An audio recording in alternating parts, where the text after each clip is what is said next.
Video ni untuk siapa yang nak beli mikrofon tapi still duk berkira bajet kan. Nak yang murah, nak yang elok. Nak yang murah, nak yang elok.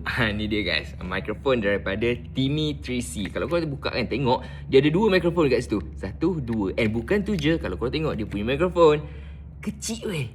Serius, kecil sangat-sangat. Jom kita nak test. Dia bagi dua mikrofon kat sini. And untuk korang punya smartphone lah. Okay, yang ni kita akan cucuk dekat kita punya smartphone. Sekarang ni kita stop dulu. Kita cucuk kat sini. Lepas tu dia dah auto connect dah. Nampak? Dia dah auto pairing dah. Okay, ready? Record. Okay, ni adalah audio daripada mikrofon yang aku tengah review, aku tengah pegang sekarang ni, kecil je ni, Timi 3C. And this is the audio quality. Macam mana guys dari segi dia punya hasil audio, dia punya audio quality. Okay ke tak okay? Slow sangat. Kalau slow sangat tak apa, dekat bahagian bawah ni, kalau kau tengok kat sini, dekat bahagian bawah ni kau boleh tekan. Bila kau tekan, dia akan naik level 3. Yang ni volume ataupun level dia dah kuat dah. This one level 1, this one level 2 and this one level 3. Bukan tu je, kalau korang tekan dekat sini kan, korang double click kot, double click.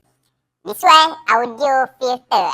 Suara aku akan berubah. This one suara aku yang lain. Lepas tu kalau aku double click lagi, this one suara lain pula. Suara apa yang korang dengar? Cuba korang komen suara apa yang korang akan dengar. Bukan tu je, ada lagi. Kita double klik lagi dekat bahagian bawah ni, dia akan tukar lagi suara lain. Hello, hello, hello, ni suara apa? Kalau kita tekan lagi, this one original punya audio. Bukan tu je, ada lagi guys, ada lagi. Dekat mikrofon ni, kalau kita tekan dekat mikrofon ni, dia ada satu button kat sini kan. Kalau kita tekan sekali, dia akan ubah warna hijau. Warna hijau ni yang ANC punya. So let's say korang shoot dekat tempat yang bising, korang boleh guna benda ni. Yang ni, yang warna biru, yang biasa punya. And kalau korang nak buat karaoke pun boleh juga. Korang just double click je this microphone, double click, 1, 2, dia akan jadi warna purple. Warna purple ni kalau korang nak karaoke memang nice kan, sebab dia bunyi macam echo macam tu. And sepanjang aku review, aku buat video ni kan, inilah dia punya hasil audio.